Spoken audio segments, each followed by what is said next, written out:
সুফিল হয়তো সেই টায়ার্ডনেসের জায়গাটা হয়তো সে স্পেস নিয়ে সে কাজে লাগানোর চেষ্টা করবে, বিকজ সুফিল আমরা জানি অনেক স্পিডে খেলে।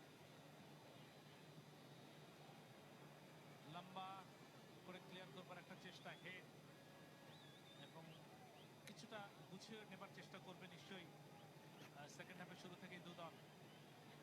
এখনো কিন্তু সেইভাবে গুছিয়ে নিতে পারেনি। আক্রমণের একটা চেষ্টা নেপাল দলের, বাম প্রান্ত দিয়ে তারা আক্রমণ করবে, একটা ক্রস আসতে পারে সেখান থেকে, ক্রসটা এলো বটে, তবে ঠিক জায়গা মতো কিন্তু ফেলতে পারেনি, একটু জোরে হয়ে গেছে, যার কারণে কিন্তু শেষ পর্যন্ত সেখানে রহমত মিয়া তিনি ক্লিয়ার করতে পেরেছেন। কাউন্টার অ্যাটাক সুফিল, অবশ্যই এক্ষেত্রে অবশ্য মোহাম্মদ ইব্রাহিম ট্রাই করেছিলেন। বিকাশ খাওয়াস লেফট উইং ব্যাকের জায়গায় যিনি খেলছেন, এবং ইতিমধ্যে একটি ইয়েলো কার্ড আজকের ম্যাচে, সেটি এই বিকাশ খাওয়াসকেই কিন্তু দেখানো হয়েছে। কিছুটা আঘাতপ্রাপ্ত আমরা দেখতে পাচ্ছি একজন খেলোয়াড় বাংলাদেশ দলের, মোহাম্মদ ইব্রাহিম, এবং রেফারিও কাছাকাছি ছিলেন। যাই হোক, সেকেন্ড হাফে কোন দল আগে এগিয়ে যেতে পারে সেটাই দেখার বিষয়। প্রথম ম্যাচটি বাংলাদেশ জিতেছিল 2-0 গোলের ব্যবধানে। সেকেন্ড ম্যাচে এখনো পর্যন্ত কোনো দলই গোল করতে পারেনি। রহমত মিয়ার থ্রো, আবারও ডিফেন্সে নেপাল প্রস্তুত, কিন্তু বাম প্রান্ত থেকে আগানোর চেষ্টা, বাম প্রান্ত থেকে সরাসরি অ্যাটাক চলছে। কোচ ওয়াটকিস বলছেন যে বল রেখে খেলো, মানে ক্রস করবেন 3 নম্বর জার্সি পরিহিত খেলোয়াড় মোহাম্মদ রহমত মিয়া, সেখানে ডিফেন্সেরও সম্ভাবনা রয়েছে সুফির। এই ক্ষেত্রে কিরণ কুমার লিম্বু বলটা এসে ক্যারি করলেন, সবাই বল ব্যাক করছেন। গেম প্লেটা ইন্টেনশনালি দুই দলের পক্ষ থেকে খানিকটা স্লো করে ফেলা হয়েছে। আর এটা আমার কাছে মনে হয় যে আপনি যদি দেখেন দুইটা ম্যাচ কিন্তু 3 দিনের গ্যাপে কিন্তু খেলা স্টার্ট হচ্ছে, আমার কাছে একটু টায়ার্ডও দুই দলের প্লেয়ারদেরকে মনে হচ্ছে। তো সেইখান থেকে হয়তো তারা একটু খেলাটা টেম্পোটা স্লো করে কিন্তু বিল্ড আপ ফুটবল খেলে কিন্তু সামনের দিকে যাওয়ার চেষ্টা করছে। তারপরও আমি বলবো যে বাংলাদেশ যেহেতু খেলার কোনো মোমেন্টাম এই মুহূর্তে পাচ্ছে না, তারা হয়তো চেষ্টা করবে সেকেন্ড হাফের এই যেহেতু শুরু হয়ে গেছে, সুফিলকে নামিয়েছে, তারা হয়তো চেষ্টা করবে বিল্ড আপ ফুটবল খেলে অ্যাটাকে যাওয়ার জন্য, বিকজ সুফিল যেহেতু সামনে রয়েছে অনেক স্পিডি প্লেয়ার এবং সামনে সে স্পেস পেলে কিন্তু সে খুব ভালোভাবে যেতে পারে, সেইটা হয়তো কাজে লাগানোর চেষ্টা করবে। পূজান উপারকটি, যাকে সেকেন্ড হাফে মাঠে নামানো হয়েছে, তার কিন্তু আজকে অভিষেক আন্তর্জাতিক ফুটবলে। এর আগে কোনো ম্যাচ কিন্তু তিনি আন্তর্জাতিক ফুটবল ম্যাচ খেলেননি। মানা মার্সিয়ান্দি ক্লাবের হয়ে নেপালের ঘরোয়া ফুটবলে খেলে থাকেন এই পূজান উপারকটি।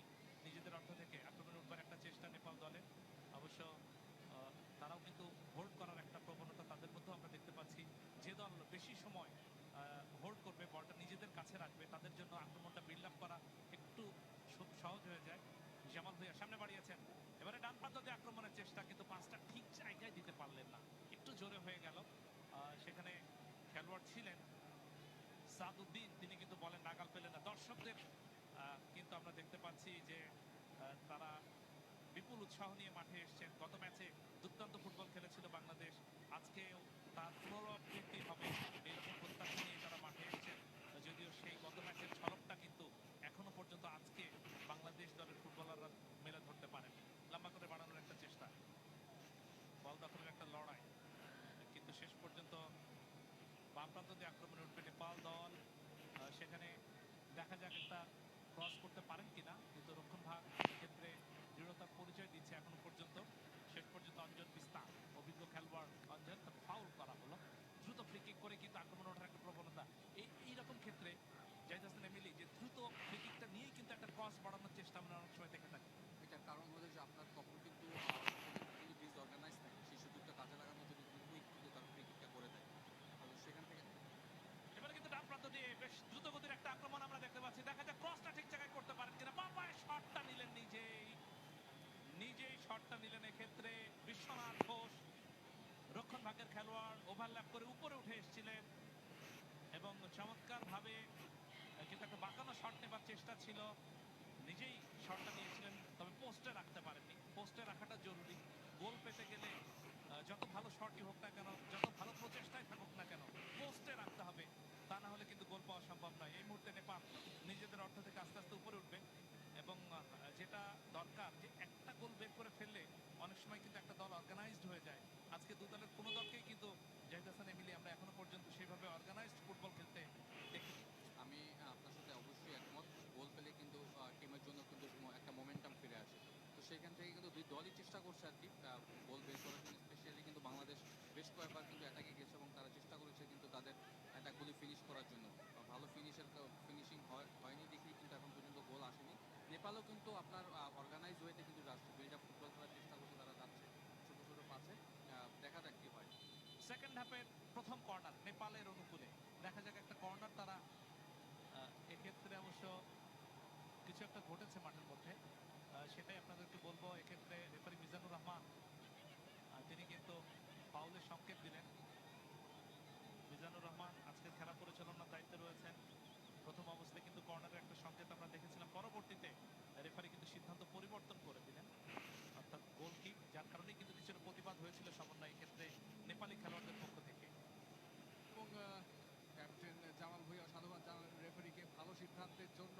লম্বা গোল কিক, সেখান থেকে হিমাল বলটা পেয়ে গেছেন, কবির জয় করে একদম মাঠে ফিরেছেন এবং ভালো খেলছেন এই নেপালি খেলোয়াড়। আবারও পেছন থেকে বেশ হাই লাইনে নেপাল ডিফেন্সও রান নেওয়ার চেষ্টা, একটা লং বল হয়েছে, সামনে খেলোয়াড় প্রস্তুত, ভালো ডিফেন্স। ইয়াসির খান ধারা ডান প্রান্ত থেকে ক্রস হওয়ার সম্ভাবনা রয়েছে, কাটব্যাক। 24 নম্বর জার্সি পরিহিত খেলোয়াড় রয়েছেন, পেছনের দিকে আবার বল পাঠিয়ে দিচ্ছেন। পজিশনটা মোটামুটি ভালোই রাখছেন, আমরা গত ম্যাচের দ্বিতীয়ার্ধে দেখেছি পজিশনটা মেনটেন করেছেন 1-2 করে। 11 চেষ্টা 33 নম্বর জার্সি খেলোয়াড়, এখানে থ্রু বল ডি বক্সের ভেতরে, কাটব্যাক, থ্রো ইন নেপালের পক্ষে। থ্রো হলো, মাঝমাঠ থেকে আবারও আগানোর চেষ্টা, বল ঘুরিয়ে খেলছে কিন্তু নিজেদের পায়ে নিয়ন্ত্রিত রাখছে নেপাল। এবারে কিন্তু লম্বা করে বাড়িয়েছেন এবং হেড হতে পারে, এখনো কিন্তু সুযোগ রয়েছে। শেষ পর্যন্ত তপু বর্মন ক্লিয়ার করলেন, কর্নারের বিনিময়ে ক্লিয়ার করলেন, কোনো ঝুঁকি নিলেন না তপু বর্মন। হঠাৎ একটা আক্রমণ, প্রথমে ডান প্রান্ত দিয়ে আক্রমণের চেষ্টা ছিল, পরবর্তীতে বাম প্রান্ত দিয়ে কিন্তু আক্রমণটা তারা করেছিল ভালোভাবে। কিন্তু রঞ্জিত ধিমাল তিনি ক্রসটা বাড়িয়েছিলেন বেশ ভালো জায়গায়, একাধিক খেলোয়াড় ছিলেন, সেক্ষেত্রে হেড করবার চেষ্টা ছিল সুজল শ্রেষ্ঠার কাছ থেকে। পরবর্তীতে অবশ্য তপু বর্মন ক্লিয়ার করেছিলেন। কর্নার, বাঁকানো কর্নার একটা এসছে, তবে হেড করে ক্লিয়ার করেছেন রহমত মিয়া। ফাউল। রঞ্জিত ধিমাল তিনি পেছন থেকে কিন্তু পাটা বাড়িয়েছিলেন, যেটা বিপজ্জনক। বাংলাদেশের জাতীয় পতাকা নিয়ে প্রচুর দর্শক তারা মাঠে এসছেন, উৎসাহ উদ্দীপনা সবই রয়েছে। আরো একটি জয় দেখার প্রত্যাশায় দর্শকরা মাঠে এসছেন, যদিও এখনো পর্যন্ত কোনো পক্ষই গোল করতে পারেনি আজকের এই ম্যাচে। ফ্রি কিক বাংলাদেশ দলের অনুকূলে, বা প্রান্তে লম্বা করে বাড়ানো হয়েছে, সেখানে ইয়াসিন খানের উদ্দেশ্যে। অবশ্য মোহাম্মদ ইব্রাহিম ছিলেন, পরবর্তীতে রহমত মিয়া এসছেন ট্রেন করবার জন্য। ইয়াসিন এক্ষেত্রে ইব্রাহিম, তবে রেফারির কোনো সংকেত নেই, যার মানে কোনো ফাউল সেখানে হয়নি। গোলকিক মোহাম্মদ ইব্রাহিমকে আমরা দেখতে পাচ্ছি এই মুহূর্তে অত্যন্ত দ্রুতগতি সম্পন্ন একজন খেলোয়াড়। আজকে যদিও নিজেকে মোহাম্মদ ইব্রাহিম সেভাবে মেলে ধরতে পারেননি এখনো পর্যন্ত, তবে তার কাছে কিন্তু অনেক বেশি প্রত্যাশা। 23 বছর বয়স, এর আগে 14টি আন্তর্জাতিক ফুটবল ম্যাচ খেলে একটি গোল করেছেন কক্সবাজারের এই তরুণ। বসুন্ধরা কিংসের হয়ে ঘরোয়া ফুটবলে খেলে থাকেন। গত 2 মৌসুম মিলে 24টি ম্যাচ খেলে বসুন্ধরা কিংসের হয়ে 3টি গোল তিনি করেছেন ঘরোয়া ফুটবলে। থ্রোইং থেকে আবারও খেলা শুরু হবে। ওয়াটকিসকে আপনারা দেখতে পাচ্ছেন, মূলত সহকারী কোচ, তবে আজকে ডাগ আউটে তিনি কিন্তু বাংলাদেশ জাতীয় দলের কোচ। জেমি ডে করোনার কারণে আজকে ডাগ আউটে নেই। ওয়াটকিসের দায়িত্ব স্টুয়ার্ট ওয়াটকিস, ইংলিশ কোচ, তিনি আজকে হেড কোচ হিসেবে দায়িত্ব পালন করছেন। বালগোপাল মহারজান তিনি নেপালের কোচ, তিনিও কিন্তু দলের মূল কোচ নন। সুইডেনের জোহান কালিন নেপালের মূল কোচ, কোভিড-19 এর কারণে তিনি সুইডেনে আটকা পড়ে আছেন, যার কারণে বালগোপাল মহারজান অন্তর্বর্তীকালীন কোচ হিসেবে দায়িত্ব পালন করছেন নেপাল জাতীয় দলের ডাগ আউটে। আক্রমণের চেষ্টা নেপাল দলের, অবশ্য রহমত মিয়া ক্লিয়ার করেছেন, জীবনের উদ্দেশ্যে বাড়ানোর চেষ্টা ছিল। পরবর্তীতে অবশ্য অঞ্জন মিশ্রা ভালো জায়গায় বল দিয়েছেন, একটা বিপদের সম্ভাবনা। টিসেরিং, দেখা যাক, এখনো কিন্তু বিপদ কাটেনি। একাধিক খেলোয়াড় সুযোগ পেলেন, টোকাটা কেউ দিতে পারেনি, যার কারণে কিন্তু বিপদ মুক্ত হলো বাংলাদেশ দল। কাউন্টার অ্যাটাক দ্রুত গতিতে হতে হবে এবং সুফিলের উদ্দেশ্যে। সুফিল কিন্তু গত ম্যাচে এইরকম জায়গায় বল পেয়ে গোল করেছিলেন সমন্বয়, আজকে কিন্তু বলটা নিজের পায়ে জমাতে পারেননি, যার কারণে কিন্তু পরবর্তী মুভটা করতে পারেননি। সাইদুল ভাই বল জমাতে পারেননি আমি তা বলবো না, এই বেশ আমরা আগের রিপ্লেটা দেখে নিচ্ছি। ডান প্রান্ত থেকে 24 নম্বর জার্সি পরিহিত খেলোয়াড় নেপালের, উনি ক্রসটা করেছিলেন 15 নম্বর জার্সি পরিহিত স্ট্রাইকার পারেননি। পরবর্তী বলটা ক্লিয়ার হয়, কাউন্টার অ্যাটাকে বাংলাদেশ আসে, সুফিলকে সুন্দর একটা ক্রস দেওয়া হয় এবং ইনিশিয়ালি ভালোভাবে বলটাকে নিয়ন্ত্রণ করেন, পরে শোল্ডার ট্যাকেলে, বডি শোল্ডার ট্যাকেলে বলটা হারিয়ে ফেলেন, কিন্তু কর্নার উইন করতে এই ক্ষেত্রে সক্ষম বাংলাদেশি খেলোয়াড় সুফিল। একটা জিনিস কিন্তু লক্ষ্য করলাম যে সুফিল বলের কাছে যেতেই কিন্তু গ্যালারিতে একটা উল্লাস বয়ে গেল। চমৎকার একটা কর্নার, তবে গোলরক্ষক কিরণ কুমার লিম্বু তিনি সহজেই নিজের গ্রিপে নিলেন। অবশ্য রেফারির বাঁশি, তার আগে অবশ্য ফাউল হয়েছে। মাহবুবুর রহমান সুফিল গত ম্যাচের দ্বিতীয় গোলটি যিনি করেছিলেন, দুর্দান্ত একটা গোল ছিল। আজকে সেকেন্ড হাফের শুরুতেই মাঠে নেমেছেন। 21 বছর বয়স, 17টি আন্তর্জাতিক ফুটবল ম্যাচ খেলে 3টি গোল করেছেন। মৌলভীবাজার থেকে উঠে আসা এই ফুটবলার বসুন্ধরা কিংসের হয়ে ঘরোয়া ফুটবলে খেলে থাকেন। গত 2 মৌসুম তিনি খেলছেন বসুন্ধরা কিংসে। ভালো জায়গায় দেখা যাক, তবে টোকাটা একটু জোরে হয়ে গেল, এক্ষেত্রে একটু জোরে টোকা হয়ে গেল সাদউদ্দিনের, যার কারণে কিরণ কুমার লিম্বু তার নাগালের মধ্যে পেয়ে গেলেন বলটা। হ্যাঁ, ফার্স্ট টাচটা একটু হেভি হয়ে গেছে। সুফিল কিন্তু এসেই যে ডিফারেন্সটা আমরা দেখতে পাচ্ছি, সুন্দর একটা ফার্স্ট টাচ দিয়ে দারুণ একটা থ্রু বল হয়েছিল, এবং ফার্স্ট টাচটা সাদুদ্দিনের জাস্ট একটু হেভি হয়ে গেছে, সেটাই আমরা দেখে নিচ্ছি। না হলে কিন্তু বের হয়ে গেছিল দুজন ডিফেন্ডারের মাঝখান থেকে। ফার্স্ট টাচটা যদি নিয়ন্ত্রিত থাকতো তাহলে কিন্তু একটা শট অন গোলের সুযোগ ছিল, ভালো সম্ভাবনা ছিল বাংলাদেশের ক্ষেত্রে। বাংলাদেশের পায়ে বল শেষ, এই পজিশনটা রাখবার চেষ্টা, জামাল ভুঁইয়া আগাচ্ছেন, ক্যারি অন বললেন, এমাত্র সুফিলের পায়ে আবার বল নিয়ন্ত্রণ করার চেষ্টা, 4 নম্বর পরিহিত ডিফেন্ডার সেখানে রয়েছেন নেপালের হয়ে আনন্দ তামাং, রুখে দিলেন সুফিলকে, কিন্তু Sufil is the target man. It's pretty clear, আমরা দেখছি বারবার মিডফিল্ড থেকে, মাঠ থেকে এবারে একদম সেন্টার বরাবর তাকে বল দেওয়া হচ্ছে, কিছু থ্রু বলের চেষ্টা রয়েছে। এবার থ্রু বল কাটেন করলো নেপালের উইং থেকে, বল বাংলাদেশের পায়, কিন্তু এই যে বল আমরা কন্ট্রোল করতে পারছি না, পজিশনটা রাখতে হবে সেটারই প্রচেষ্টা। আবারও বল বাংলাদেশের পায়। জাহিদ হাসান এমিলি এই মুহূর্তে কিন্তু প্রেসিং ফুটবল খেলছে বাংলাদেশ দল। ভালো জায়গায় দেখবো যে এইরকম জায়গা থেকে মাহবুবুর রহমান সুফিল এখনো নিজের নিয়ন্ত্রণ রেখে ছোট্ট করে স্কোয়ার করেছিলেন, কিন্তু ডিফেন্স কিন্তু এবারে ভালোভাবে সামাল দিয়েছে। আনন্দ তামাং তিনি ক্লিয়ার করেছিলেন। সুযোগ তৈরি হচ্ছে বাংলাদেশের জন্য। জাহিদ হাসান এমিলি। এক্স্যাক্টলি, দেখেন সুফিল নামার পরে কিন্তু আমি বলবো যে খেলার স্টাইলটাই কিন্তু চেঞ্জ হয়ে গেছে, এবং সুফিল কিন্তু বেশ গতির সাথে কিন্তু সামনের দিকে যাচ্ছে, যেটা কিন্তু বলবো বাংলাদেশের জন্য খুবই পজিটিভ, এবং বেশ কিছু চান্স সে কিন্তু অলরেডি ক্রিয়েট করে ফেলছে। আমরা প্রথমার্ধে যে পেসের খোঁজে ছিলাম, যে গতির খোঁজে ছিলাম, সেই গতিটাই নিয়ে যেন নেমেছেন মাহবুবুর রহমান সুফিল। আসার পর থেকে ওনার পায়ে খানিকটা হোঁচট খেয়েছেন, মনে হচ্ছে যে ঘোরাচ্ছেন। আমরা আশা করবো যে তেমন কোনো গুরুতর আহত যাতে উনি না হন।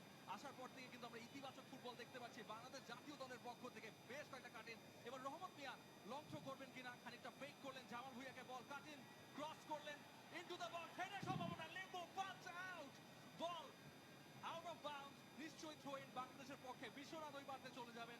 Attack one after another. গত ম্যাচে প্রথমার্ধ বাংলাদেশের নামে ছিল, এই ম্যাচের দ্বিতীয়ার্ধটা মনে হচ্ছে যেন বাংলাদেশের নামে লিখে দিতে পারি। সেখানে জীবন ছিলেন, হেডের একটা সম্ভাবনা ছিল, একটুর জন্য যেন মাথায় চুলে পরশ বুলিয়ে বলটা বের হয়ে গেল, লিম্বু পাঞ্চ আউট করে দিলেন। এই ক্ষেত্রে কিন্তু ব্যাকফুটে নেপাল। দারুণ একটা সুযোগ কিন্তু বাংলাদেশ তৈরি করেছিল, একাধিক সুযোগ তৈরি করেছে। ইনফ্যাক্ট ওয়াটকিসকে আপনারা দেখতে পেলেন, স্টুয়ার্ট ওয়াটকিস আজকে বাংলাদেশ ডাগআউটে যিনি কোচ হিসেবে দায়িত্ব পালন করছেন।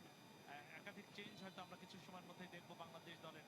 সেকেন্ড হাফের শুরুতে মাহবুবুর রহমান সুফিল মাঠে নেমে কিন্তু গতি বাড়াতে সক্ষম হয়েছেন, বাড়িয়েছিলেন, তবে একটু জোরে পাসটা দিয়েছিলেন, যার কারণে সুফিলের পক্ষে কিন্তু বলের নাগাল পাওয়া সম্ভব ছিল না। এবং এই মুহূর্তে 0-0 স্কোর লাইন, তবে যে কোনো সময় কিন্তু পরিবর্তনটা আসতে পারে। বিশ্বনাথ ঘোষ ডান প্রান্ত দিয়ে কিন্তু ওভারল্যাপ করে আক্রমণে উঠছেন, তার কাছ থেকে আরো কিছু আক্রমণ আমরা দেখতে চাইবো বা সবাই দেখতে চাইবে, সেটাই কিন্তু প্রত্যাশিত। কারণ বিশ্বনাথ ঘোষ আমরা জানি রাইট উইং দিয়ে বারবার ওভারল্যাপ করতে পারেন। এই মুহূর্তে ডান প্রান্ত দিয়ে আক্রমণে উঠছে নেপাল দল, সেখানে কিন্তু সুজন শ্রেষ্ঠা, তবে কোনো ঝুঁকি নিলেন না, ক্লিয়ার করলেন রহমত মিয়া, বল চলে গেল পার্শ্বরেখার বাইরে। আবারও কিন্তু আক্রমণের চেষ্টা, তবে শেষ পর্যন্ত জীবন নিচে নেমে এসছে। পরবর্তীতে এই যে ভুল পাসটা দেওয়া হলো, যার কারণে কিন্তু আবারও নেপাল আক্রমণে উঠবে, তবে শেষ পর্যন্ত কিন্তু কোনো বিপদ হয়নি। এক্ষেত্রে বেশ খানিকটা নিচে নেমে ইয়াসিন খান, পরবর্তীতে ডান প্রান্ত থেকে বিশ্বনাথ ঘোষ, জামাল ভুঁইয়াকে কিন্তু জাহিদ হাসান এমিলি গত ম্যাচেও সেইভাবে খুঁজে পায়নি, আজকেও কিন্তু সেইভাবে খুঁজে পাওয়া যাচ্ছে না। আমরা এটা একাধিক ম্যাচে দেখেছি, চমৎকার কিছু আক্রমণ রচনায় তিনি গুরুত্বপূর্ণ রোল প্লে করেন। এক্স্যাক্টলি, সাদুল ভাই, জামাল যে স্টাইলে খেলে সেই স্টাইলটা কিন্তু সে পাচ্ছে না লাস্ট ম্যাচে এবং এই ম্যাচেও। আমার কাছে মনে হয় জামালের ফিটনেস একটু হয়তো সমস্যা রয়েছে, সেইখান থেকে সে পুরো 100% এই মুহূর্তে দিতে পারছে না। তারপর বলো জামালের সাথে মানিকেও কিন্তু আমাকে মনে হয় যে সেকেন্ড এবং ফার্স্ট ফার্স্ট হাফে তাদের দুজনের যে কম্বিনেশন সেইটাতে অনেক গ্যাপ ছিল। আমার মনে হয় যে তারা তাদেরকে এখন রেস্ট দিয়ে নতুন ফ্রেশ প্লেয়ার দেওয়া উচিত, আমি যেটা মনে করি। সেটাই আমরা দেখতে পাচ্ছি। মানিক মোল্লাকে বসিয়ে 7 নাম্বার জার্সি পরিহিত বিপ্লবকে আনা হচ্ছে। গত ম্যাচে ওনাকে সেকেন্ড হাফে সাব করা হয়েছিল। আরো একটি সাব আমরা দেখতে পারবো, রানাকে আমরা দেখতে পারবো। উনি চলে আসবেন, 11 নম্বর জার্সি পরিহিত সোহেল রানাও চলে আসবেন। সো এই ক্ষেত্রে এই যে চেঞ্জের কথা এমিলি আপনি বলছিলেন, সেই দুটো রদবদলই আমরা দেখছি। মানিক মোল্লাকে বসিয়ে দেওয়া হয়েছে, বিপ্লব চলে আসছেন 7 নম্বর জার্সি পরিহিত খেলোয়াড়, এবং সোহেল রানাকে দেখতে পারবো নিশ্চয়ই। ইয়েস, 16 নম্বর জার্সি পরিহিত মানিক মোল্লা, দুঃখিত, মানিক মোল্লার পরিবর্তে বিপ্লব আহমেদ মাঠে নেমেছেন এবং মোহাম্মদ ইব্রাহিমের পরিবর্তে সোহেল রানা মাঠে নেমেছেন। বিপ্লব আহমেদ গত ম্যাচেও কিন্তু সাবস্টিটিউট খেলোয়াড় হিসেবে মাঠে নেমেছিলেন। সোহেল রানা মূলত মিডফিল্ডার, 25 বছর বয়স, 37টি আন্তর্জাতিক ফুটবল ম্যাচ খেলেছেন এর আগে, যদিও তার নামের পাশে কোনো গোল নেই। ঢাকা আবাহনীর হয়ে ঘরোয়া ফুটবলে খেলে থাকেন। ঢাকার আরামবাগে তার জন্ম, 4 মৌসুম পর পর তিনি ঢাকা আবাহনীর হয়ে খেলছেন। এবারে লম্বা করে বাড়ানো হয়েছে, এক্ষেত্রে অবশ্য ভালোভাবে সামাল দিতে সক্ষম হয়েছেন সেখানে ইয়াসিন খান, অভিজ্ঞ ডিফেন্ডার বাংলাদেশ দলের। পরবর্তীতে সোহেল রানা, একটু আগে যিনি মাঠে নেমেছেন, ফ্রেশ লেগ লম্বা করে জীবনের উদ্দেশ্যে, তবে চমৎকার ইন্টারসেপ্ট সেখানে করা হয়েছে, ইন্টারসেপ্টেড হয়েছে। এবং এই মুহূর্তে আবারও ডান প্রান্ত থেকে আক্রমণে উঠছে নেপাল দল। বারবার কিন্তু রাইট উইংটা তারা ব্যবহার করার চেষ্টা করছে। এবারে কিন্তু বাড়ানো হয়েছিল, তবে ঠিকঠাক মতো কিন্তু পাসটা দিতে পারেননি, চলে গেল গোল লাইনের বাইরে একটা গোল কিক। এবং বিপ্লব আহমেদের কথা বলছিলাম, তিনিও কিন্তু আজকে মানিক মোল্লার পরিবর্তে সাবস্টিটিউট খেলোয়াড় হিসেবে কিছুক্ষণ আগে মাঠে নেমেছেন বিপ্লব আহমেদ। এবং গত ম্যাচেও কিন্তু তিনি বদলি খেলোয়াড় হিসেবে মাঠে নেমে বেশ ভালো রোল প্লে করেছিলেন সেকেন্ড হাফে। একটা ইন্টারেস্টিং ফ্যাক্ট সাইদুর ভাই, আমি এমিলির কাছে জানতে চাইবো। আমার কেন জানি মনে হচ্ছে যখন এই প্রান্ত থেকে খেলা হয়, বাম প্রান্ত থেকে যারা অ্যাটাক করছেন বারবারই রাইট উইংটাকে প্রাধান্য দিচ্ছেন, এরকম একটা ব্যাপার মনে হচ্ছে বারবার। আপনি যখন খেলেছেন এরকম কোনো ফ্যাক্ট কি ছিল কিনা? না, এটা একটা গেম প্ল্যানের অংশ হিসেবে কাজ করে। দুই দলের কোচ যখন তাকে তখন কিন্তু তারা ফার্স্ট হাফে খেলাটা অবজার্ভ করেছে, তাদের আসলে দুর্বল দিকগুলি কোন দিকে। হয়তো সে খুঁজে দেখেছে যে রাইট সাইড থেকে হয়তো সে স্পেস তৈরি করে যেতে পারবে, এবং রাইট সাইডে তাদের বেশ স্পিডি প্লেয়ার রয়েছে, যার কারণে কিন্তু তারা রাইট সাইডগুলি চেষ্টা করছে ওখান থেকে ঢোকার জন্য। ফার্স্ট হাফে আমরা দেখেছি বাংলাদেশ দল রাইট সাইড থেকে বেশ ভালো অ্যাটাক করেছে, বিকজ তাদের মধ্যে স্পিডি প্লেয়ার রয়েছে এবং জীবনও কিন্তু তার সাথে হেল্প করছে। এই মুহূর্তে আমি বলবো যে দুইটা দলই কিন্তু মোটামুটি বেশ ভালো স্পিডে কিন্তু ভালো ফুটবল খেলছে। স্পেশালি সুফিল যাওয়ার পরে কিন্তু বাংলাদেশ দল বেশ চান্স ক্রিয়েট করার চেষ্টা করছে। নবীন জীবন, এই মুহূর্তে আবার আক্রমণ হচ্ছে বাংলাদেশ দল। এই যে বলটা পায়ে জমাতে পারলেন না, that is the problem. Zahid Hasan Emily, এই যে বলটা পায়ে জমাতে পারলেই কিন্তু নিয়ন্ত্রণটা নিজেদের হাতে থাকে। এক্স্যাক্টলি, অপোনেন্ট হাফে যদি আপনি কিছু পাস করতে পারেন তখন কিন্তু অপোনেন্টের জন্য বেশ ডিফিকাল্ট হয়ে যায়। তো সেইটা কিন্তু আপনি বেশ ভালোই বলছেন, বারবার কিন্তু তারা ওখানে গিয়ে বল নিজেদের কন্ট্রোলে রাখতে পারছে না। এটা কিন্তু খুবই জরুরি বল। অপোনেন্ট হাফে যদি আপনি পাস করতে পারেন সেটা কিন্তু অ্যাটাকের জন্য কিন্তু বেশ সাপোর্ট দিবে আপনাকে। কিভাবে সোহেল রানা ফাউল করেছিলেন সেটি আরো একবার আমরা দেখে নিলাম। কিছুক্ষণ আগে বদলি খেলোয়াড় হিসেবে মাঠে নেমেছেন সোহেল রানা, অভিজ্ঞ একজন খেলোয়াড়, বাংলাদেশ জাতীয় দলের দীর্ঘদিন ধরে ভালো খেলছেন বাংলাদেশ জাতীয় দলের মিডফিল্ডে। এই মুহূর্তে কিন্তু একটু জোরে হয়ে গেল এবং আশরাফুল ইসলাম রানা গত ম্যাচে খেলেননি, আজকে কিন্তু গোল পোস্টের নিচে অভিজ্ঞ এই গোলরক্ষক আস্থার সাথে এখনো পর্যন্ত দায়িত্ব পালন করে চলেছেন সমন্বয়। হ্যাঁ নিশ্চয়ই তা করেছেন। এবং আরেকজন দায়িত্ববান খেলোয়াড় জামাল ভুঁইয়া, যার পায়ে এখন বল রয়েছে। আমার দ্বিতীয়ার্ধে ওনার বডি ল্যাঙ্গুয়েজটা আরেকটু পজিটিভ মনে হচ্ছে, আরেকটু নিয়ন্ত্রিত ফুটবল খেলছেন। ফার্স্ট টাচে যে বলটাকে, খেলাটাকে ঘোরানোর চেষ্টা, as a play maker from the back. আমরা অনেক ক্ষেত্রে আন্ডে পিয়ারলো বা ক্যাজেমিরোকে রিয়াল মাদ্রিদের হয়ে দেখে থাকি যে জিএম থেকে যখন বলগুলো বানানোর চেষ্টা। এবারে ওয়ান টাচে ভালো পাস হয়েছে, সাদুদ্দিন রাইট উইঙ্গে দিয়ে দিয়েছেন, সেখান থেকে 11 চেষ্টা, বিশ্বনাথ বলটি রেখে দিলেন, পেছনে বল, এবং মাচ মাচ বেটার নিজেদের পায়ে বল রাখছে বাংলাদেশ। জামান ভাইয়া ভাবছেন ছোট ছোট পাসে আগানোর চেষ্টা। এই যে আমি জাহিদ হাসান আমিলের কাছে জানতে চাইবো, এই যে জামাল ভুঁইয়া এখন অনেক তৎপর, যার কারণে খেলাটা কিন্তু অনেক বেশি Right. কন্ট্রোলে চলে এসেছে বাংলাদেশ দলে। এক্স্যাক্টলি সাদুল ভাই, আপনার সাথে আমি একদম একমত। জামাল কিন্তু এখন বেশ পিছন থেকে সে বল নিয়ে কিন্তু সামনের দিকে বল খেলার চেষ্টা করছে এবং পেনিট্রেট পাস দেওয়ার চেষ্টা করছে, যেটা কিন্তু আমি বলবো যে টিমের জন্য খুবই গুরুত্বপূর্ণ। বিকজ জামাল আসলে যে ধরনের পাস দিতে পারবে, যে ধরনের চান্স ক্রিয়েট করতে পারবে, সেটা কিন্তু অন্য কোনো প্লেয়ার ওভাবে করতে পারবে না। যাকে আমাকেও মনে হচ্ছে যে জামাল বেশ সেকেন্ড হাফে অনেক বেশ ভালো একটা অবস্থান নিয়ে সে মাঠে নেমেছে। অনেক উজ্জীবিত, অনেক উজ্জীবিত, এবং ক্যাপ্টেন যখন captain leading from the front, তার মানে হচ্ছে অন্যরাও কিন্তু উজ্জীবিত হবে। জামাল ভুঁইয়া নিজেই ফ্রি কিকটা নেবেন, আরো একটা চান্সেস ক্রিয়েট হয় কিনা দেখার বিষয়। জামাল ভুঁইয়া ডান পায়ে, তবে ভালো শট কিন্তু নিতে পারলেন না, গড়ানো শট নিয়ে ফেললেন। একটু যদি এয়ারে রাখতে পারতেন তাহলে একাধিক খেলোয়াড় ছিলেন। সোহেল রানা, পরবর্তীতে কিন্তু ইয়াসিন খান, মূলত ডিফেন্ডার, এই মুহূর্তে আক্রমণ উঠে এসেছেন। আবার কিন্তু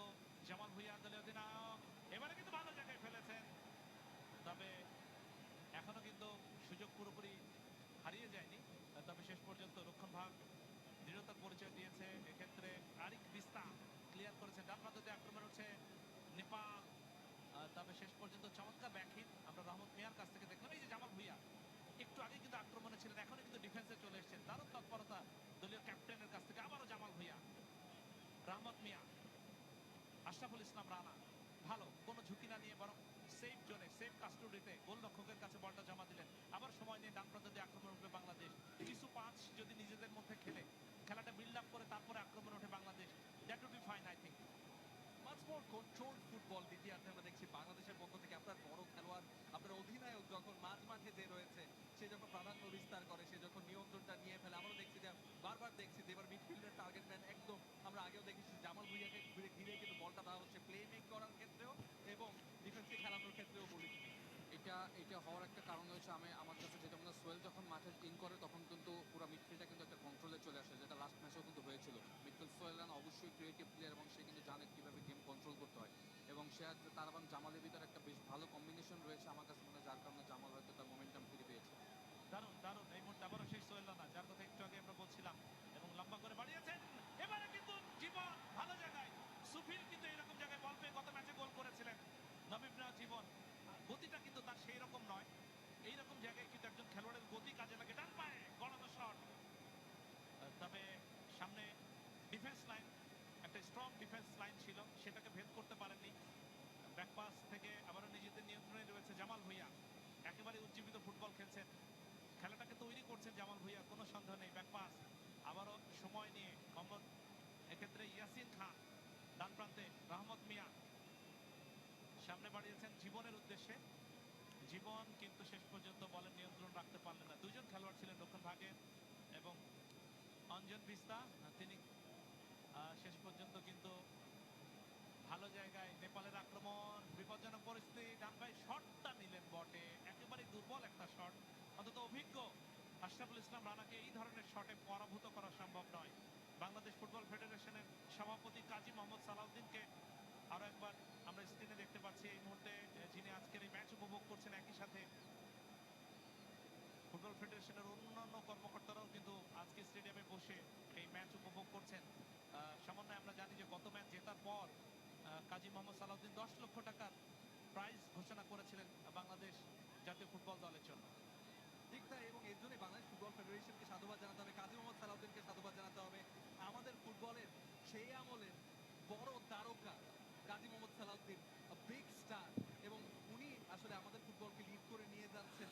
এই মুহূর্তে জামাল ভুঁইয়াদের মতো স্টারদের লুক আপ টু করার মতো একজন মানুষ, ফুটবলকে এগিয়ে নেওয়ার জন্য উনি যত চেষ্টা আছে সেটাই করছেন, উজ্জীবিত করবার জন্য খেলোয়াড়দেরকে। নিজে একজন খেলোয়াড় ছিলেন, জানেন যে খেলোয়াড়দেরকে মোটিভেট করার জন্য কি করণীয়। আরেকটা প্রসঙ্গে আমি যেতে চাই, সাইদুল ভাই, জাহিদ হাসান এমিলি উনি বলছিলেন যে সোহেল রানা একজন ক্রিয়েটিভ প্লেয়ার। আমরা দেখতে পাচ্ছি যে জামাল ভুঁইয়া খানিকটা ড্রপ ব্যাক করছেন, ডিফেন্স থেকে বলগুলো নিচ্ছেন, এবং গত যে অ্যাটাকটা বাংলাদেশ করেছিল সেই লফটেড থ্রু বলটা কিন্তু আমরা সোহেল রানার পায়ের থেকেই দেখেছি।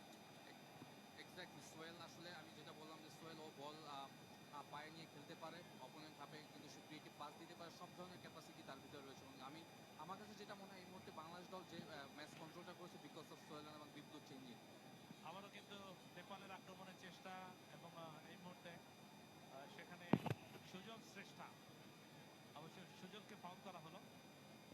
বিপ্লু আহমেদ সেকেন্ড হাফে যিনি মাঠে নেমেছেন, ফাউলটা তিনি করেছিলেন। গ্যালারিতে কিন্তু জোনাক পোকা জ্বলছে এই মুহূর্তে, অর্থাৎ সেই যে মোবাইল জ্বালিয়ে একটা চমৎকার দৃশ্য রচনা করার প্রচেষ্টা দর্শকদের কাছ থেকে আমরা দেখতে পাচ্ছি। বাংলাদেশের জাতীয় পতাকা নিয়ে উল্লেখযোগ্য সংখ্যক দর্শক আজকে ঢাকার বঙ্গবন্ধু জাতীয় স্টেডিয়ামে উপস্থিত হয়ে এই ম্যাচ উপভোগ করছেন। এই মুহূর্তে ফ্লাড লাইটের আলোয় এই ম্যাচটি অনুষ্ঠিত হচ্ছে। ফ্রি কিক নেপাল দলের অনুকূলে, এবং দর্শকরা সেকেন্ড হাফটা ইনফ্যাক্ট এনজয় করতে শুরু করেছেন। ফার্স্ট হাফে কিন্তু আমরা এতটা উজ্জীবিত দেখিনি গ্যালারিকে, সেকেন্ড হাফে যতটা দেখছি একাধিক চেঞ্জেস সেকেন্ড হাফে। বালগোপাল মহাজন নেপাল দলের কোচ, এবং লাকি কোচ নিঃসন্দেহে, এবং তার কোচিংয়ে অনূর্ধ্ব-19 সাব ফুটবলে চ্যাম্পিয়ন হয়েছিল নেপাল অনূর্ধ্ব-19 দল। কোথায় পোস্ট, কোথায় শটটা নিলেন, একেবারেই লক্ষ্যভ্রষ্ট একটা শট। বিকাশ খাওয়াস মূলত রক্ষণ ভাগের খেলোয়াড়, তিনি গিয়েছিলেন এই সেট পিসটি নেবার জন্য, কিন্তু পোস্টে রাখতে পারেননি। আরো একবার দেখে নিচ্ছি অ্যাকশন রিপ্লেতে, এই যে ডান পায়ে যে শটটা নিলেন, একেবারেই লক্ষ্যভ্রষ্ট, পোস্টের ধারে কাছেও নেই সামান্য। রাইট, বিকাশ ট্রাই করেছিলেন যে তিনি হয়তোবা টপ বারে মারবেন, কিন্তু এই জায়গায় জিওমেট্রি খুবই পারফেক্ট হওয়া লাগে, কানেকশন খুব পারফেক্ট হওয়া লাগে, প্রচুর পরিশ্রম লাগে। ক্রিস্টিয়ানো রোনালদো সাধারণত প্রতিদিনে 200 এরকম ফ্রি কিক মারেন, যে কারণে পারফেকশনটা চলে আসে। সেই পারফেকশনের জায়গা থেকে বিকাশ খাওয়াজ অনেক পেছনে। ইন জেনারেলি আমরা দেখি না ডিফেন্ডাররা এই ধরনের সেট পিস মেরে থাকেন, কিন্তু বিকাশ খাওয়াজ এটা করেছেন। নেপাল সেকেন্ড হাফে কিছুটা কর্তৃত্ব হারিয়েছে আমার কাছে মনে হয়। বাংলাদেশ দল এই মুহূর্তে ম্যাচের control, specially Jamal Bhuiyan right on track. আবারও তিনি তার যে বিল্ড আপ প্লেটাকে সবসময় মোবিলাইজ করেন, এই মুহূর্তে তিনি মোবিলাইজ করছেন। একাধিক বদল আসছে। 19 নম্বর জার্সি পরে নামবেন সেসেহাং আমদম্বে, 19 নম্বর জার্সি, এবং সেসেহাংয়ের কিন্তু ডেবু হচ্ছে আজকে রাইট, তিনি আন্তর্জাতিক ডেবিউ ফুটবলে। দেন এর সেসেহাং আগে কখনো আমদাঙ্গে, আন্তর্জাতিক এবং ম্যাচ খেলেননি। রবিশঙ্কর পাসওয়ান প্রথম ম্যাচে যিনি অ্যাটাকিং মিডফিল্ডার হিসেবে খেলেছিলেন, রবিশঙ্কর পাসওয়ান, তিনি নামছেন, এবং সেসেহাং আন্দাম্বে তিনিও নামছেন মিডফিল্ডার, এবং রবিশঙ্কর পাসওয়ান দুজনে মিডফিল্ডার। তার মানে নেপালের এই মুহূর্তে ইন্টেনশন খুবই clear, any how any cost একটি গোল তিনি বের করতে চান। দর্শন গুরুং তিনি নেমেছেন, নাম্বার 19 দর্শন গুরুং। না, দর্শন গুরুং শুরু থেকেই ছিলেন, তাকে তুলে নেওয়া হলো তার দর্শন জায়গায়। গুরুং এর জায়গায় সেসেহাং আমদাম্বাকে নামানো হয়েছে। এক্স্যাক্টলি। এবং আরো মাঠে একজন দর্শক আমরা দেখতে পাচ্ছি জামাল ভুঁইয়ার সাথে একটা সেলফি তোলার জন্য। বাংলাদেশ ক্যাপ্টেন জামাল এবং অফিসিয়ালসরা তারা ট্রাই করছেন যেন দর্শককে বের করা যায়। সিকিউরিটি চলে এসছে মাঠে, এবং এইরকম ঘটনা কিন্তু আমরা মাশরাফি বিন মুর্তজার সাথেও মাঠে ঘটেছিল। এবং রাইট, এবং মাঠে কিন্তু একজন দর্শক ঢুকে পড়েছেন নিরাপত্তার ফাঁক ফোকর গোলে। এটাই আসলে বাংলাদেশ ক্যাপ্টেনকে মানুষ কিভাবে ভালোবাসেন, কতখানি মূল্যায়ন করেন। এই ধরনের একটা রিস্ক নিয়েছেন কিন্তু একজন ফুটবল ফ্যান, এটা কিন্তু কম কথা নয়। নেপাল ট্রাই করছে বিল্ড আপ ফুটবলে, বাট এই মুহূর্তে কন্ট্রোল কিন্তু বাংলাদেশের মিডফিল্ডে। সেকেন্ড হাফে বাংলাদেশ দল খুব ভালো কামব্যাক করেছে। প্রথমার্ধে আমরা দেখেছিলাম যে অনেক বেশি আন্ডার ডিফেন্সিভ, একটু নেগেটিভ অ্যাপ্রোচ, বাট সেকেন্ড হাফে কিন্তু গা ছাড়া দিয়ে উঠেছে দল। ইয়াসিন খান, যেটা বলছিলাম যে সোহেল জামাল, তারা যখন শেখ জামাল ধানমন্ডি ক্লাবে একই সাথে খেলতেন, দুজনের মধ্যে একটা বেটার কানেকশন হয়েছিল। এই মুহূর্তে কিন্তু ডান প্রান্ত দিয়ে এক্সিলেন্ট একটা আক্রমণ। সাদ ডেফিনেটলি ডান পায়ে একটা ক্রস করবেন, ক্রস ইন, বাট ইন হলে কি হবে সেটা জায়গা মতন ফেলতে পারেননি। ফেললে হয়তো বা আর অন্যরকম কিছু। তো সোহেল বেসিক্যালি খেলছেন উইঙ্গার হিসেবে শুরু করেছিলেন, এখন খেলেন হচ্ছে ডিফেন্সিভ মিডফিল্ডে, বাট তার রান খুব কুইক, জায়গা মতন পৌঁছে যেতে পারেন, উইংটাকে খুব ভালো কভারও করতে পারেন। সোহেল কিন্তু ফাউলের একটা দাবি জানাচ্ছিলেন, তবে রেফারি সেই দাবিতে কর্ণপাত করেননি, একটু উষ্মাও প্রকাশ করলেন সোহেল রানা। যাই হোক, এই মুহূর্তে সোহেল রানা কিন্তু বলে নিয়ন্ত্রণ রাখতে পারেনি। মাহবুব রহমান সুফিন স্কোয়ার, সাদউদ্দিন ডান প্রান্তে ভালো জায়গায়, বিশ্বনাথ ঘোষ, দেখা যাক ক্রসটা ঠিকঠাক করতে পারেন কিনা। বললেন বটে, তবে সরাসরি গোলরক্ষকের কাছে। কিরণ কুমার লিম্বুর হাইটটা কিন্তু অনেক ভালো, তার কাছে কিন্তু ক্রস করলে হবে না, একটু পেছনে রাখতে হবে, তার নাগালের বাইরে রাখতে হবে, যেখান থেকে আগুয়ান কোনো খেলোয়াড় জন্য হেড করার সুযোগ তৈরি করতে পারে। রাইট, এমিলি বিপ্লু সোহেলের অন্তর্ভুক্তি ম্যাচে কিছুটা হলেও পেসটাকে বাড়িয়েছে, দুটো ফ্রেশ লেগ এসছে। কিছুটা না, আমি বলবো যে বেশ ভালো। সুফিল, সোহেল এবং বিপ্লব নামার পরে দেখবেন যে জামাল মিডফিল্ড থেকে কিন্তু বেশ ভালো কিন্তু আপনার খেলাটাকে কিন্তু কন্ট্রোল করছে। এটা কিন্তু আসলে লাস্ট ম্যাচও যদি আপনি দেখেন, সেকেন্ড হাফে কিন্তু যখন ফাহাদ এবং সোহেল যখন চেঞ্জিংয়ে নামে, তখন কিন্তু খেলাটা বেশ কন্ট্রোল হয়ে যায় বাংলাদেশের উপর। কাজটাও কিন্তু সেম। এটা কিন্তু আমি বলবো ফ্রেশ লিগ যারা রয়েছে তারা কিন্তু এই মুহূর্তে যেই নামবে সেই কিন্তু টিমের জন্য এফেক্টিভ হয়ে যাবে। এক্স্যাক্টলি, এবং সেই জায়গা থেকে একটা গোল করে নেবে বাংলাদেশ, এরকম একটা চেষ্টাইও বাংলাদেশের মধ্যে আছে। অনন্তমা, এবং কিছুটা ব্যাক পাস একটু নিচে থেকে গুছিয়ে নিয়ে তারপরে বাংলাদেশের ডিফেন্সে আক্রমণ নেপালের, তারা সেই লক্ষ্যে এগিয়ে যাচ্ছে, কিন্তু এখনো পর্যন্ত স্কোর শিটে কিন্তু কারো নাম ওঠেনি।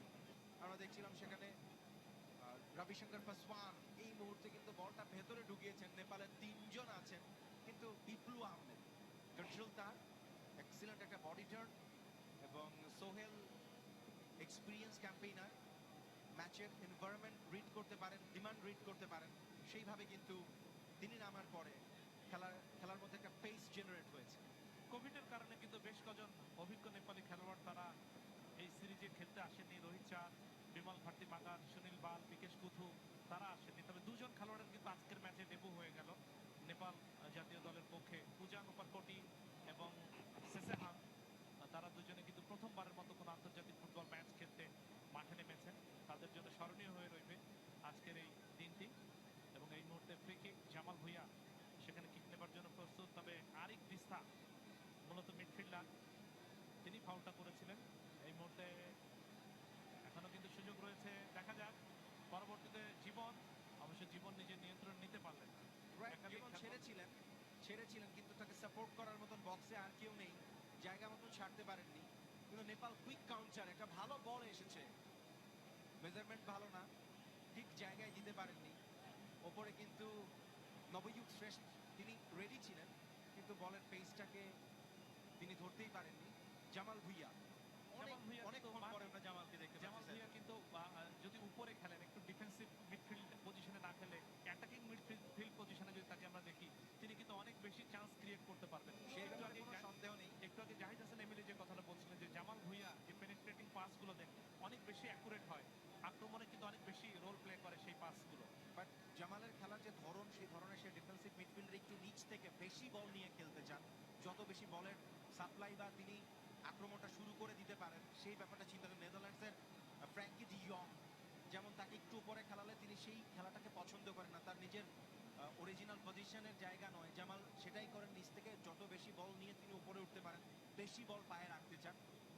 ওপরে খেললে অবশ্যই জামাল আরো বেশি সুযোগ তৈরি করতে পারবেন, কিন্তু সেটা তার খেলার ধরনের সাথে খুব একটা যাবে বা তিনি কমফোর্টেবল থাকবেন কিনা, এটা একটা অবশ্য চিন্তার বিষয় থাকে। রহমত মিয়া ছোট্ট করে সামনে বাড়িয়েছেন। সোহেল রানা একজন খেলোয়াড় অবশ্য মাটিতে পড়ে রয়েছেন নেপাল দলের বাম প্রান্তে, বেশ ভালো জায়গায় অবশ্য রক্ষণ ভাগ।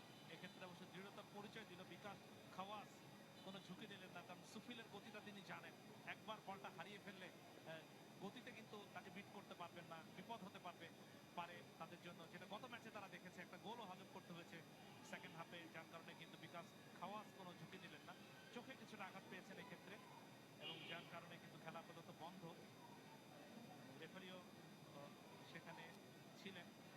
যাই হোক 0-0 কিন্তু এখনো পর্যন্ত স্কোর লাইন। মাহাদি, এই ম্যাচটি যদি ড্র হয় সেক্ষেত্রে কিন্তু সিরিজটা বাংলাদেশের হয়ে যাবে, ট্রফিটা বাংলাদেশের হয়ে যাবে। বাংলাদেশের প্রথমার্ধের খেলা দেখে অনেকটা সাইদুল ওরকমই মনে হয়েছিল যে বাংলাদেশ দল এই ম্যাচটা একটা মানে মিনিমাম স্কোরে জিততে চায়, অথবা ড্র হলে অসুবিধা নেই। বাট সেকেন্ড হাফে কিন্তু আমরা একটু অন্যরকম বাংলাদেশকে দেখতে পাচ্ছি।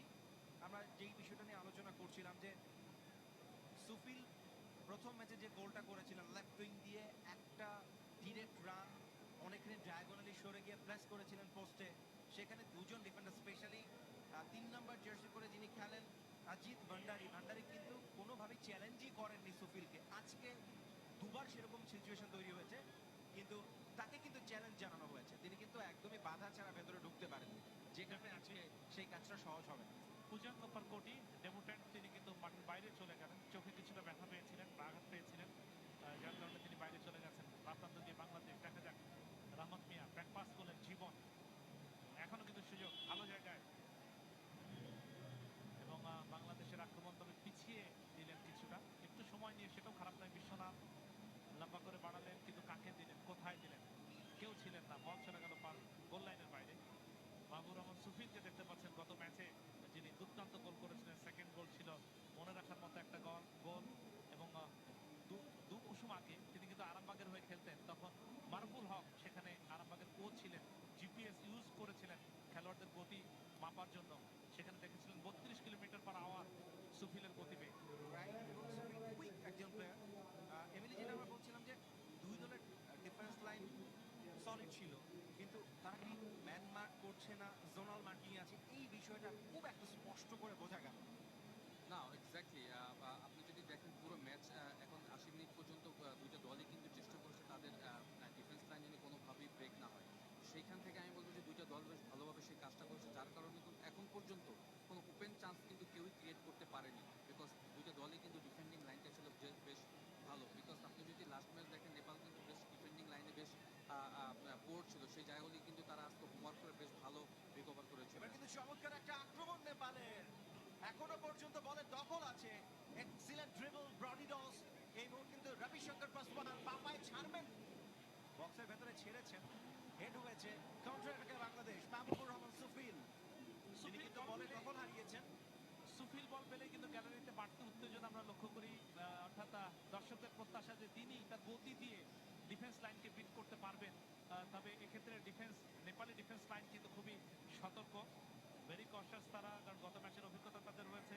রঞ্জিত হিমালকে আপনারা দেখতে পাচ্ছেন, যিনি করোনার সে কাটিয়ে গত ম্যাচে খেলেননি, নেগেটিভ হয়েছে করোনা, তারপর তিনি মাঠে নেমেছেন এই ম্যাচে। রাইট, এবং রঞ্জিত ধিমাল খুব একটা বেশি ওয়ার্ম আপের সুযোগ পাননি, দলের সাথে প্র্যাকটিস করার সুযোগ পাননি, but whole through the match আমরা এখনো পর্যন্ত সোফার যতটুকু দেখেছি তিনি কিন্তু সলিড ফুটবলটাই খেলেছেন তিনি। এবং এই মুহূর্তে কিন্তু বা প্রান্ত দিয়ে আবারও সেখানে নবীব নেওয়াজ জীবন, তাকে কিন্তু বিকাশ খাওয়াজ বডি দিয়ে অবস্ট্রাক্ট করে রেখেছিলেন, কোনো স্পেস ক্রিয়েট করার সুযোগ নেই, বলের নাগালও তিনি পাননি, সুতরাং গোলের সুযোগ নেই।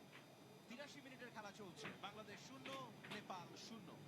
নবীন জীবনের ক্ষেত্রে একটি কথা বলতে হয় যে ঢাকা আবাহনীর হয়ে তিনি কিন্তু 2016 সাল থেকে টানা খেলে যাচ্ছেন, একটা ক্লাবে কিন্তু দীর্ঘদিন আছেন, কিন্তু সেখানে যেহেতু স্ট্রাইকার হিসেবে তিনি অনেক বেশি সুযোগ কিন্তু পাননি। এই 16 সাল থেকে এ পর্যন্ত নবীন জীবন ঢাকা আবাহনীতে 72টি ম্যাচ খেলে 28টি গোল করেছেন। ফলে এখন কিন্তু he looks a little bit tired, I think, যে তাকে চেঞ্জ করার মনে হয় চাইতেছেন এমিলির সময় এসেছে। এক্স্যাক্টলি সাদুল, আমি আপনার সাথে একমত। যেহেতু এখন ফ্রেশ প্লেয়ার রয়েছে, আরও চেঞ্জিং রয়েছে হাতে, আমি মনে করি যে কিছু প্লেয়ার টায়ার্ড হয়ে গেছে, স্পেশালি জীবন প্রচণ্ড রান করেছে এই ম্যাচে, তাকে হয়তো এখন রেস্ট দেওয়া উচিত। এবং যেহেতু সাবস্টিটিউট ভালো প্লেয়ার রয়েছে, সবুজ রয়েছে, তাকে হয়তো চান্স দিতে পারে, বা স্ট্রাইকিং পজিশন আরও অনেক প্লেয়ার রয়েছে, তাদেরকে চান্স দিলে হয়তো তারা ফ্রেশ লেগ হিসেবে নেমে হয়তো ক্রিয়েট কিছু করার একটা সুযোগ তাদের কাছে থাকবে। রাইট, এম এস বাবু একদমই ফ্রেশ এখনো পর্যন্ত, এম এস বাবুকে হয়তো বা নামানো যেতে পারে, সেখানে রাকিব আছে, রাকিবকে হয়তো বা ট্রাই করা যেতে পারে, বাট কোচ তিনি অবশ্য নবীব নেওয়াজ জীবনকে রাখতে চান। তিনি মনে করেন যে তুরুপের তার যে কোনো সময় যে কোনো একটা পার্টিকুলার মোমেন্টে গোটা খেলার মোমেন্টামই তিনি চেঞ্জ করে দিতে পারেন। একটা সেট পিস যেটা বাংলাদেশের জন্য সবসময় ভয়ের, একটা out swinging set piece in করেছিল বাংলাদেশের ডি বক্সে, সেখান থেকে ক্লিয়ার হয়েছে। কর্নার ডেফিনেটলি পাবে নেপাল, যত কর্নার যত সেট পিস বাংলাদেশের কপালে চিন্তার ভাঁজ, কারণ প্রিভিয়াস অনেকগুলা এনকাউন্টারে বাংলাদেশ দল কিন্তু এরকম ডেড বল পজিশন সেট পিসের জায়গা থেকে গোল হজম করতে হয়েছে, যেটা সল্টলেকে বিশ্বকাপ বাছাই ম্যাচে ইন্ডিয়ার সাথে 1-0 বা জিতে আসতে পারতো বাংলাদেশ, সেখানে গিয়ে কিন্তু শেষ মুহূর্তে তীরে এসে তরি ডুবেছে, পয়েন্ট দিতে হয়েছে ইন্ডিয়াকে। আরেক বিস্তার এসছেন কিক নেবার জন্য, গত ম্যাচেই তার ডেবু হয়েছিল, 20 বছর বয়স। আরেক বিস্তার খুব বেশি অভিজ্ঞতা কিন্তু নেই, তবে ভালো শট কিন্তু নিতে পারেনি। এই মুহূর্তে বিপ্লু আহমেদ, এখনো বিপ্লু, তবে শেষ পর্যন্ত কিন্তু নিয়ন্ত্রণ রাখতে পারলেন না। দেখা যাক একটা কাউন্টার অ্যাটাক বাংলাদেশ করতে পারে কিনা। তবে এক্ষেত্রে সোহেল রানা কিন্তু ঠিক জায়গায় তিনিও বলটা দিতে পারেনি শেষ পর্যন্ত। রঞ্জিত হিমাল স্টপার ব্যাক হিসেবে দায়িত্ব পালন করছেন এই মুহূর্তে রঞ্জিত, এবং নিজেদের অর্ধ থেকে নেপাল আবার আক্রমণে উঠবে। একটা জিনিস মাহাদি ক্লিয়ার, যে এই কর্নারের সময়, সেট পিসের সময় কিন্তু আমরা দেখলাম যে সব খেলোয়াড় নিচে নেমে এসেছিল বাংলাদেশের দলের, অর্থাৎ গোল যেন কনসিড না করতে হয়, এটা প্রাইম কনসার্ন বাংলাদেশের জন্য। তারপরে যদি কাউন্টার অ্যাটাকে উঠতে পারে তো উঠবে। রাইট, এবং এটা ম্যাচের শুরু থেকে আমরা দেখেছি যে একটা আল্ট্রা ডিফেন্সিভ মেন্টালিটি। সেকেন্ড হাফে এসে বরঞ্চ প্রথম হাফে এই মুহূর্তে কিন্তু একটু ভুল করে ফেলেছিলেন বিশ্বনাথ, তবে সেটাকে রিকভার করে দিয়েছেন রানা, সুইপার গোলকিপারের মতন করে ব্যাপারটাকে ক্লিয়ার করে দিয়েছেন। বাট অনন্তমাং এবং রঞ্জিত রঞ্জিত খেলছেন লেফট উইং ব্যাক হিসেবে, কখনো কখনো সেন্টার ব্যাকে যাচ্ছেন, ভার্সেটাইল এই ডিফেন্ডার নেপাল দলের। এই মুহূর্তে কিন্তু মাঠে ফাউল করা হয়েছে, নবীব নেওয়াজ জীবন না বিশ্বনাথকেই পড়ে থাকতে দেখছি আমরা, বিশ্বনাথকে ফাউল করা হয়েছে। হয়তোবা ওয়াটকিন্স চিন্তা করবেন আরেকটা চেঞ্জ, নবীব নেওয়াজ জীবনকে তুলে নিয়ে আর একটা ফ্রেশ লেগ নামালে হয়তোবা বাকি রেগুলেশন টাইমের 4.5 মিনিটের মতো খেলা বাকি আছে, সেখান থেকে বাংলাদেশ অন্ততপক্ষে একটা স্কোর বের করে নিতে পারে কিনা। কিভাবে ফাউলটি হলো সেটা আমরা আরো একবার দেখে নিলাম। এক্ষেত্রে বিশ্বনাথ ঘোষ তিনি আঘাত পেয়েছেন, এবং আঘাত হয়তোবা খুব বেশি গুরুতর নয়। ফ্রি কিক লাভ করেছে বাংলাদেশ দল, এবং একটা লম্বা ফ্রি কিক, সেখান থেকে হয়তো আরো একটা আক্রমণ রচনার চেষ্টা থাকবে বাংলাদেশের জন্য। আশরাফুল ইসলাম রানা আজকে গোল পোস্টের নিচে দায়িত্ব পালন করছেন। গত ম্যাচে আনিসুর রহমান জিকো গোলরক্ষক হিসেবে দায়িত্ব পালন করেছিলেন ডান প্রান্তে। দেখা যাক একটা ক্রস আসে কিনা, না, বলের নিয়ন্ত্রণ রাখতে পারেনি, চলে গেছে পার্শ্ব রেখার বাইরে। এক্ষেত্রে সাদউদ্দিন তার উদ্দেশ্যে বাড়ানো হয়েছিল। সাদউদ্দিন তিনিও কিন্তু আবাহনীর ঘরের ছেলে। 2016 সাল থেকে আবাহনীর হয়ে খেলে আসছেন তিনি, কখনো দলবদল করেননি এখনো পর্যন্ত। সিলেট থেকে উঠে আসা এই তরুণ যিনি অনূর্ধ্ব 16 সাফ ফুটবলে সিলেটে যিনি বাংলাদেশ চ্যাম্পিয়ন হয়েছিল সেখানে দুর্দান্ত খেলে সবার নজর কেড়েছিলেন। রাইট, সাদ বয়সভিত্তিক ফুটবলের আলো ছড়ানো বড় তারকা এবং জাতীয় দলে সেটার রেপ্লিকেশন আমরা দেখতে পাচ্ছি। যদিও এখনো পর্যন্ত অনেক গোল করেছেন বা গোলে ভাসিয়ে দিচ্ছেন বিষয়টা তা নয়, তবে প্রমিজিং একজন ফুটবলার সাদ। আক্রমণ নেপালের দুটো উইংকে তারা ক্লিয়ার ব্যবহার করার চেষ্টা করছেন, কিন্তু বাংলাদেশের ডিফেন্ডাররা তারা কিন্তু নেপালের প্রত্যেকটা আক্রমণই প্রতিহত করছে। ফার্স্ট লাইন অফ ডিফেন্সে গিয়ে সেটা থেমে যাচ্ছে, সেকেন্ড লাইন পর্যন্ত যেতে পারছেন। এই মুহূর্তে কিন্তু রবি কিষান পাসওয়ান দিয়েছেন মাঝ মাঠে, সেখানে নাম্বার 15 15 নম্বর জার্সি পরে যিনি সুজল শ্রেষ্ঠ, বাট তিনি বলের দখল হারিয়েছেন। কাউন্টার অ্যাটাকে বাংলাদেশ, সুফিল পেস এবং বল ডিসপোজেসড, যে কারণে কিছুটা পেছনে দিতে হয়েছে। আর একটু রিগ্রুপ হয়ে হয়তো বা আরবারও আক্রমণে যাবে বাংলাদেশ, উইংটাকে চেঞ্জ করে দেওয়া হবে। ইন জেনারেল ফুটবলে যেটা হয়, এটা ভালো বল প্রতিপক্ষের কাছে দেওয়ার চাইতে নিজেদের কাছে রাখা, একটু নিচে নেমে আসা, একটু সময় নেওয়া। এই মুহূর্তে জামাল ভুঁইয়া আবারও সেই সুফিলের উদ্দেশ্যে বাম প্রান্তে আরো একটা গতির ঝড় তার কাছ থেকে দেখবো কিনা।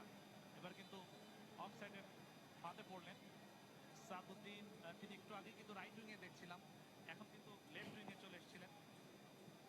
রাইট, এবং সাদ প্রচুর পরিমাণে শাফল করছেন, শাফল করতেই হবে, কারণ গোল বের করার জন্য, অপোনেন্টের ডিফেন্সকে বোকা বানানোর জন্য এটা মডার্ন ফুটবলে ভেরি গুড টেকনিক। এখনো পর্যন্ত মাঝ মাঠের দখল বাংলাদেশের। সাককে দেখছিলাম লেফটে, এখন কিন্তু রাইটে সামনে বাড়িয়েছেন জীবন, তিনিও তার জায়গাতে প্রচুর সোয়াপ করেছেন বিপ্লুর নিয়ন্ত্রণে।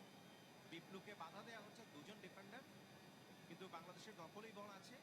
আরেকটু বিল্ড আপ করে নিয়ে শেষ মুহূর্তে অন্ততপক্ষে একটা গোল বাগিয়ে নেওয়া যায় কিনা সেটার চেষ্টা। তপু বর্মন, তপুকে আমরা প্রথম ম্যাচে যতখানি তাকে সাপোর্ট দিতে দেখেছি, এই ম্যাচে কিন্তু সেটা হয়নি। তপু কিন্তু একবারও নিচ থেকে উপরে উঠে যাননি গোল করার জন্য। আরো একটা পরিবর্তন হচ্ছে নেপাল দলে, নাম্বার 9 তিনি নামছেন বিমল রানা, ইয়াংস্টার উঠে গেলেন কিন্তু নাম্বার 15 সুজল শ্রেষ্ঠ। তার মানে একজন স্ট্রাইকার নামানো হয়েছে। নেপালের ইন্টেনশন ভেরি ক্লিয়ার, একজন মিডফিল্ডার তুলে নিয়ে স্ট্রাইকার বিমল রানাকে নামানো হয়েছে যেন বিমল অন্ততপক্ষে একটা গোল করতে পারে, সিরিজটা যেন অন্ততপক্ষে 1-1 এর সমতায় থাকে। 4টা আন্তর্জাতিক ফুটবল ম্যাচ খেলেছেন এর আগে বিমল রানা, কোনো গোল নেই তার নামের পাশে। এবং পঞ্চম পরিবর্তন কিন্তু করে ফেললেন নেপাল দলের কোচ বালগোপাল মহাজন। 5টি পরিবর্তন, এবং এই মুহূর্তে কাটিং করে ভেতরে ঢোকার একটা চেষ্টা রবিশঙ্কর পাসওয়ানের, এবং শেষ পর্যন্ত কিন্তু ফাউল। ডেঞ্জার জোনে কিন্তু ফ্রি কিক লাভ করেছে নেপাল। এবং একটু আগে মাহাতি কিন্তু বলছিল যে এই রকম জায়গা বাংলাদেশের জন্য কিন্তু খুবই বিপজ্জনক। ইন্টারন্যাশনাল ফুটবল ম্যাচে, অনেক ম্যাচে কিন্তু এইরকম জায়গায় প্রতিপক্ষ যখন সেট পিচ পেয়েছে সেগুলো থেকে কিন্তু গোল কনসিড করেছে বাংলাদেশ। বালগোপাল মহাজন তিনি কিন্তু কিছু একটা টিপস দিচ্ছেন এক্ষেত্রে। আমার ধারণা, ডক্টর সাইদুর, আমার ধারণা যে সেখানে রবিশঙ্কর পাসওয়ানকে ফেলে দিয়েছিলেন রহমত মিয়া, এইটাই সম্ভবত নেপালের জন্য সবচাইতে এই ম্যাচে লাস্ট একটা সুযোগ হিসেবে এসছে। আমি জানি না নেপালি, আমরা নীল শার্ট দেখতে পাচ্ছি 1 2 3 4 5, কিন্তু গোটা বাংলাদেশ, তার মানে 11 জন, একজন বাদে শুধু জীবনকে আমরা দেখতে পাচ্ছি তিনি বক্সের বাইরে, বাকি সবাই একটা শিল্ড তৈরি করা, একদম লাস্ট মোমেন্টের ডিফেন্ডিং। 4 মিনিটের অ্যাডেড টাইম আমরা দেখতে পাচ্ছি, 4 মিনিটের অতিরিক্ত সময়ের খেলা, তার মানে আরো দু একটা সুযোগ কিন্তু নেপালের কাছে আছে। একটা চমৎকার সুইঙ্গিং সেট আপ ছিল ভেতরে, কিন্তু তৈরি বাংলাদেশের defence. Jamal Bhuiyan captain himself তার নিয়ন্ত্রণে রেখেছেন, সামনে বাড়াবেন লম্বা করে, এবং বিপ্লু কিন্তু ধরেছেন রাইট উইং দিয়ে। আক্রমণে বাংলাদেশ এই মুহূর্তে অনেকখানি ভেতরে ঢুকে পড়েছেন। সাদ নিজের জায়গা পরিবর্তন করে নিয়ে কাকে বাড়াবেন, সাপোর্টিং পেছনে কেউ একজন আছেন, হয়তো সেটাই করবেন কিনা, কিন্তু শেষ মুহূর্তে সাদ তিনি একটা কর্নার নিয়েছেন। 4 মিনিট অতিরিক্ত সময়, রেগুলেশনের টাইমের খেলা কিন্তু শেষ হয়ে গেছে, এখন অতিরিক্ত 4 মিনিটের খেলা। সাদউদ্দিন চমৎকার খেলেছেন, তাতে কোনো সন্দেহ নেই। 22 বছর বয়স, ঢাকা আবাহনীর হয়ে ঘরোয়া ফুটবলে খেলে থাকেন, এবং একটি গোল রয়েছে তার নামের পাশে ভারতের সল্ট লেকে। সেই গোলটি করেছিলেন 80,000 দর্শকের সামনে। যদিও শেষ পর্যন্ত ম্যাচটা জিততে পারেনি বাংলাদেশ, ড্র হয়েছিল। জামাল ভুঁইয়া, দেখা যাক একটা সুযোগ বাংলাদেশের জন্য, একটা ক্রস আসতে সময় দিচ্ছেন। এক্ষেত্রে সাদউদ্দিন আবারও জামাল ভুঁইয়া কিন্তু ঠিকভাবে দিতে পারলেন না। টাইম কিল করলেন, দ্রুত সিদ্ধান্ত নেওয়া উচিত ছিল। জাহিদ হাসান এমিলি। না, এই মুহূর্তে অবশ্যই যেহেতু অপশন ছিল ক্রস করার এবং বক্সে কিন্তু বেশ ভালো আমাদের প্লেয়ারও ছিল, হয়তো ক্রস করলে হয়তো চান্স ক্রিয়েট হতে পারতো এবং দেখেন সেটা থেকে কিন্তু কাউন্টারে চলে আসছে নেপাল। আমার মনে হয় যে জামাল বা বিপ্লু যেই ছিল সে ক্রস করলে একটা অ্যাটাক হয়তো হতে পারত। জামাল বলটাকে চমৎকারভাবে আহ, সেখানে সাদকে দিয়েছিলেন। সাদ যদি প্রথমেই ক্রসটা করে ফেলতেন তাহলে হয়তোবা এক্স্যাক্টলি। নেপালি ডিফেন্স রিগ্রুপ হওয়ার সুযোগ পেত না, চান্স ক্রিয়েট হতো। বাট এই মুহূর্তে আক্রমণে নেপাল আছে এবং ভালো বডি টস আমরা সেখানে দেখতে পাচ্ছি। নাম্বার 24 তেশরিং গুরুং। আবারও একটা ক্রস ইন হয়েছে বক্সের ভেতরে, বাট বাংলাদেশের ডিফেন্স তৈরি। নাম্বার 14 ইয়াসিন খান। ও মাই গড, অল্পের জন্য বেঁচে গেছে বাংলাদেশ, অল্পের জন্য। সাইড বারে লাগলো বল, বল কিন্তু সাইড বারে লেগেছে। নাম্বার 18 নবযুগ শ্রেষ্ঠ। The best opportunity in the match. Undoubtedly একদমই ধোঁকা খেয়ে গিয়েছিল বাংলাদেশের ডিফেন্স। এগিয়ে যেতে পারতো নেপাল, কপালে নেই, যে কারণে কিন্তু এবং ভালো হেড ছিল সেখানে নবযুগ শ্রেষ্ঠের। তাদের একমাত্র লং স্ট্রাইকার আজকে। এই মাঠে কিন্তু নবযুগ শ্রেষ্ঠার হ্যাট্রিক রয়েছে মালদ্বীপের বিরুদ্ধে 2016 সালের বঙ্গবন্ধু গোল্ড কাপে। তিনি ট্রাইটা করেছিলেন। গোলরক্ষক আশরাফুল ইসলাম রানা, হি ওয়াজ কমপ্লিটলি বিটেন, কিন্তু ক্রস বার কিন্তু এক্ষেত্রে সাইড পোস্ট বাধা হয়েছিল। সাইড পোস্টকে কিন্তু বিট করতে পারেনি। লম্বা থ্রোইন আসছে, বিকাশ লম্বা করে পেনাল্টি এরিয়ার মধ্যে, এখনো কিন্তু বিপদ কাটেনি, কিন্তু শেষ পর্যন্ত ক্লিয়ার করেছেন। অ্যাডেড টাইমের খেলা, এখন কিন্তু কোনো পক্ষ গোল হজম করলে শোধ করার মতো খুব বেশি সময় হাতে থাকবে না। রঞ্জিত হিমাল, দেখা যাক আরো একটা ক্রস তিনি করতে পারেন কিনা। কোনো ঝুঁকি নিচ্ছেন না বাংলাদেশের ডিফেন্স লাইন। থ্রোইন থেকে আবারও খেলা শুরু হয়ে গেছে এবং বল দখলের লড়াই। বিপদ কিন্তু হয়ে যেতে যেতে নিয়েছিল, অল্পের জন্য কিন্তু বেঁচে গেছে বাংলাদেশ এবং সৌভাগ্য বলতে হবে বাংলাদেশের জন্য। অবশ্যই সৌভাগ্য। একটা চমৎকার হেড ছিল নবযুগ শ্রেষ্ঠের কাছ থেকে। সম্ভবত এই ম্যাচের, যেটা ডক্টর সাইদুল বলছিলেন যে সবচাইতে ভালো সুযোগটা, আমি বলবো যে আনলাকি নেপাল। একটা টাফ লাক তাদের জন্য। আবারও সেই নবযুগ শ্রেষ্ঠ তার কাছে আছেন, কাটব্যাকও করেছেন, নিয়ন্ত্রণে আছে নেপালের নিয়ন্ত্রণে এখনো পর্যন্ত। অথবা বাপা দিয়ে বাড়াবেন, বাট ডিফেন্ডাররা তৈরি। সোহেল একটা চমৎকার কাজ করেছেন, very good defending by veteran midfielder. Counter attack হবে, কিন্তু কাউন্টার অ্যাটাকের লোক নেই। নবীব নেওয়াজ জীবন ওপরেই ছিলেন তিনি, বাট দুজন ডিফেন্ডার মাত্র, রঞ্জিত ধিমাল এবং তার সাথে বিকাশ ফওয়াজ। তারা সেন্ট্রাল লাইনের নিচের দিকে নেপালের অংশে। বাকি সবাই কিন্তু এই মুহূর্তে গোলে মরিয়া। নেপালের আরো একটা আক্রমণ ডান প্রান্ত দিয়ে। এই মুহূর্তে কিন্তু বলের দখলে আছেন নবযুগ শ্রেষ্ঠ, কিন্তু নবযুগ তিনি কিন্তু বলটাকে ঠিক জায়গায় সাপ্লাই দিতে পারেননি। অ্যাডেড টাইমের 4 মিনিটের খেলাও শেষ। রেফারি মিজানুর রহমান তিনি কিন্তু খেলার শেষ বাঁশি বাজিয়ে দিয়েছেন। এই ম্যাচের ফলাফল বাংলাদেশ 0, নেপাল 0। দুই ম্যাচের মুজিব বর্ষ ফিফা ইন্টারন্যাশনাল ফুটবল সিরিজ 2020 প্রথম ম্যাচে 2-0 গোলে এগিয়ে থাকার কারণে জিতে নিল বাংলাদেশ। Congratulation team Bangladesh. দুর্দান্ত ফুটবল ম্যাচ, কিন্তু অন্তত সেকেন্ড হাফে আমরা উপভোগ করলাম এবং শেষ মুহূর্তে অবশ্য নেপাল তারা চড়াও হয়েছিল বাংলাদেশের উপর। তবে সেকেন্ড হাফটা ছিল কিন্তু বাংলাদেশের। বাংলাদেশ ডমিনেট করেছে ডেফিনেটলি সেকেন্ড হাফ। তবে শেষ কয়েকটি মিনিট বাদে তার আগে বাংলাদেশ গোল পেতে পারতো, পায়নি। এবং অতিরিক্ত সময় যে সুযোগটা, যে চান্সটা ক্রিয়েট করেছিল নেপাল, নওয়াজুক শ্রেষ্ঠা তিনি কিন্তু অল্পের জন্য গোল